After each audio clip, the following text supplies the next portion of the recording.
আসসালামু আলাইকুম।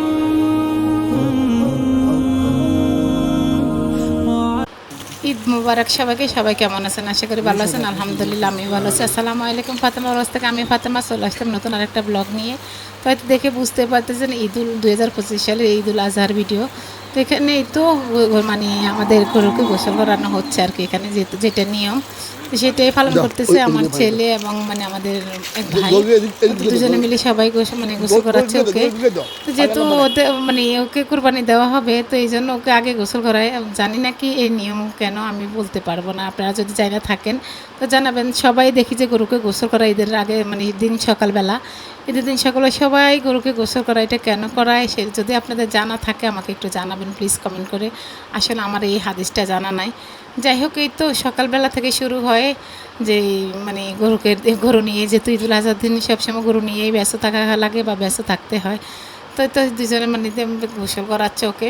গোসল করে এটারে তারপর ওরা যাবে মসজিদে নামাজ পড়তে, যেহেতু ওকে গোসল করে ধুয়ে যেতে হবে। আর এই বছর তো বৃষ্টি আলহামদুলিল্লাহ আল্লাহর রহমত আল্লাহ দিয়ে দিচ্ছে, একেবারে বৃষ্টির জন্য কোনো কিছুই করা যাচ্ছে না। যাই হোক, এই তো তাও ঈদের দিন তো আল্লাহ রহমত করেছে, তা মানে ঢাকাতে বৃষ্টি হয় না, কোন কোন ডিস্ট্রিক্টে হয়েছে জানি না, তবে আমাদের নোয়াখালীতে অনেক বৃষ্টি হয়েছে নাকি। আমার আম্মা বললো যে অনেক বৃষ্টি হয়েছে, গরু কাটার আগে থেকেই বৃষ্টির জন্য গরু কাটতে অনেক দেরি হয়ে গেছে তাদের। এত মানে দেরি হইলো যে গোসল করাতে পারে নাই গরুকে, তারপরে গরু জবাই দিতে পারতেছে না, নামাজ পড়তেও যেতে পারে না, প্রচণ্ড পরিমাণে বৃষ্টি হয়েছে। তো এই জন্য দেখা গেছে যে তাদের কাজগুলো করতে অনেক দেরি হয়ে গেছে। যাই হোক, আলহামদুলিল্লাহ আমরা শহরের মানুষ, তো বৃষ্টি হইলেও দেখা গেছে মানে গ্যারেজে বা যেখানে হোক সম্ভব হয়, বা রাস্তা কেটেও কিন্তু বাসা নিয়ে আসা যায়। দেশ গ্রামে তো এরকম সিস্টেমও নাই। এই তো আমাদের নোয়াখালীর মানুষদের সিস্টেম, জানি না আপনাদের কার কার কোন সিস্টেম। নোয়াখালীতে কিন্তু মানে লাগবেই মাস্ট সাদা গরু, মানে রুটি, চাউলের আটার রুটি, গরু মাংস, কলিজা প্রথমেই খাবে। তো রুটিগুলো বানায় ভেজে একদম ফেলছি।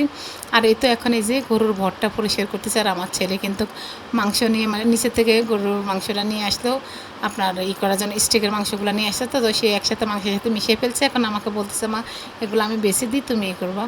তো এই তো স্টেকের মাংসগুলোও আমাকে বেছে বেছে দিচ্ছে। আর দেখে হয়তো বুঝতেই পারতেছেন। আর এই তো এখানে আমি কলিজাটা বসিয়ে দিব। কলিজাটা আগে নিয়ে আসে আমি কেটে ধুয়ে রেডি করে নিয়েছি। আর আমি তো কলিজা বোনা কীভাবে করি সেটা আপনাদের সাথে এর চ্যানেলও মানে শেয়ার করেছি, আমার রেসিপি চ্যানেলও শেয়ার করলাম।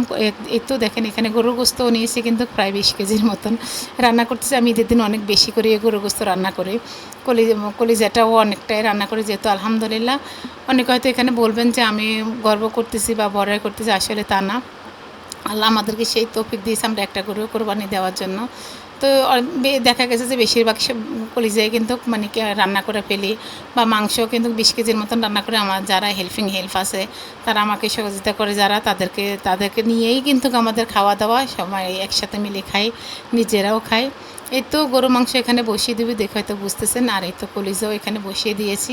তো গরু গোস্তগুলো আগে ধুয়ে কেটে রেখেছি, আর এখন বসিয়ে দিয়েছি। কীভাবে রান্না করে এতগুলো গরু মাংস এই চ্যানেলে আমার এই ভিডিওটা দেওয়া আছে, রেসিপিটা দেওয়া আছে। আর মানে বেশি কম রান্না করে যে সমস্ত স্টেক ওই যে বললাম, আমি অনেকটাই বলেছি আপনাদের সাথে, অনেকবারই শেয়ার করেছি আমার স্টেকের কলিজা ভুনা, গরুর গোস্ত রান্না করা, তারপর বিভিন্ন ধরনের রেসিপি আপনারা আমার চ্যানেলে পেয়ে যাবেন। যাই ঘুরে আসতে পারেন ফাতেমা কুকিং অ্যান্ড ব্লগসে, ওখানে যাইলে আপনারা আমার এই সুন্দর সুন্দর রেসিপিগুলো পেয়ে যাবেন। ওই অনেক ইউনিক রেসিপি আছে, সেটাও আপনারা পেয়ে যাবেন।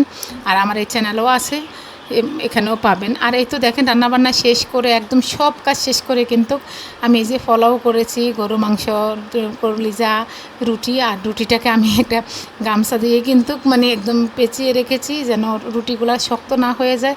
আর একটু দেখেন খাওয়া সবাই মিলে খেয়ে কিন্তু এতটুকুই আসছে, অনেকগুলো রুটি বানাইছি। যাই হোক, এই তো দেখেন বটগুলো আমি একদম ধুয়ে পরিষ্কার করে, মানে আমার যারা হেল্প ছিল তাদেরকে নিয়ে পরিষ্কার করে রেখে দিয়েছি একদম। এখন খালি কুটবো আর রান্না করব, খাবো।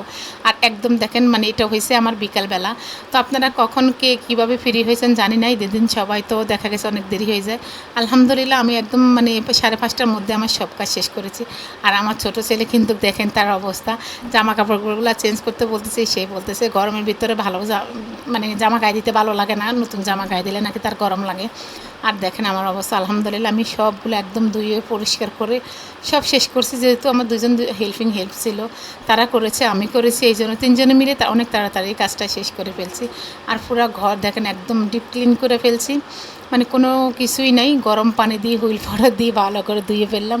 আর এই যে দেখেন এটা তো আমার মেয়ের বারান্দা, আপনারা অনেকেই জানেন বা আমার আপু ভাইয়েরা যারা আমার আগের থেকে আছেন তারা তো জানেনই।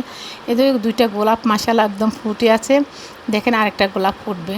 অথচ আমি আর আমার ননদ কিন্তু একসাথে আমরা দুইজনে গোলাপ গাছগুলো আনছি, ওর একটা আমার একটা, কিন্তু কোনারটা ফুটে নেয়, ওনার নাকি আর একটা ফুলও ফুটে না। আমার মাশাআল্লাহ প্রায় 5টার মতন ফুল ফুটেছে আমার গাছের মধ্যে। আর ওই যে আরেকটা কলি আসছে দেখেন। আর বাগান বিলাস এত বাগান ফুল ফুটেছে মাশাআল্লাহ, এত সুন্দর করে সবগুলো ঝরে পড়ে গেছে। নয়নতারা আছে দুইটা এখানে, আমার জবা গাছ আছে এখানে একটা, যাক এখানে অনেকগুলো ফুল গাছে আছে, তা আপনারা তো অনেকে জানেন। আর দেখেন আমি আমার ঘরে কিন্তু কেউ নাই, আমার সবাই ঘুমাচ্ছে, মানে যেহেতু ছেলেমেয়েরা তো মানে সারাদিন কাজ করে ছেলে একদম ক্লান্ত হয়ে গেছে, সে ঘুমাচ্ছে। এই পাশে যে অনেকগুলো গাছ ছিল সেগুলো কিন্তু আমি বারান্দায় নিয়ে নিয়েছি বৃষ্টির মধ্যে ভিজানোর জন্য। আর এই তো দেখেন আমার বেডরুমের অবস্থা, আমি চাদর কিন্তু চেঞ্জ করিনি, এই কারণে করিনি কারণ আমি জানি ঈদের দিন সবাই আমার এই মানে যেহেতু আমার বেডরুমে এসি, তো দেখা গেছে ছেলেরা কাজ মানে বাইরে থেকে এসে আমার খাটে উঠবার হয়তো দেখেন আমার পিচ্ছিটা কিন্তু সে খাটের উপর অনেক লাভ পাচ্ছে। তো এভাবে এই জন্য চাদরটা বলছি একদিন পরে আমি চেঞ্জ করবো, আর নইলে কিন্তু সবগুলো খাটেই চাদর চেঞ্জ করা হয়েছে। আর এতে একদম পরিষ্কার করে রেখেছি, দেখে হয়তো বুঝতেই পারতেছেন পুরো ডিপ ক্লিন। আর ঘড়ি দেখেন 6টা বাজে তখন আমি এই ভিডিওটা করতেছি, ঘড়িটা দেখে হয়তো টাইমটা দেখে নিলেন। এই তো দেখেন আমার ছেলে কিন্তু আমার ভিডিওর মধ্যে অনেক দুষ্টামি করতেছে আমার সাথে, ও কিন্তু থাকে না। আর এই তো দেখেন বড়টা ঘুমাচ্ছে, উল্টায় পাল্টায় ঘুমাচ্ছে সবাই, মানে ও তো ঘুমের থেকে ওকে উঠাইতেই পারতেছি না, এরকমভাবে ঘুমাচ্ছে। আর আমার মিটু তো সারাদিন গেছে আজকে, মানে একদম বোবা হয়ে গেছে যে কী রে বাবারে এত মানুষ বাসার ভিতরে কোনো কথা নাই। দেখো মিটু একদম চুপ হয়ে আছে, মিটুর সাথে আমার ছেলে দুষ্টামি করতেছে মিটুকে কথা বলানোর জন্য, কিন্তু সে কথাই বলতেছে না, নড়েও না, কিছুই করে না, শুধুমাত্র সে মানে চুপ করে রয়েছে, মানে এত মানুষ কেন আজকে বাসায় কী হচ্ছে। ও তো মানে আমাদের 4-5 জনকেই দেখে। তো এই তো এই পর্যন্ত দেখে হয়তো বুঝতে পারছেন যে কীরকম হচ্ছে। আলহামদুলিল্লাহ আমরা অনেক ভালো কেটেছি আমাদের ঈদের দিন, আপনাদের কার কীরকম কেটেছে সবাই জানাবেন। তো আজ এ পর্যন্ত সবাই ভালো থাকেন, আল্লাহ হাফেজ, আসসালামু আলাইকুম। السلام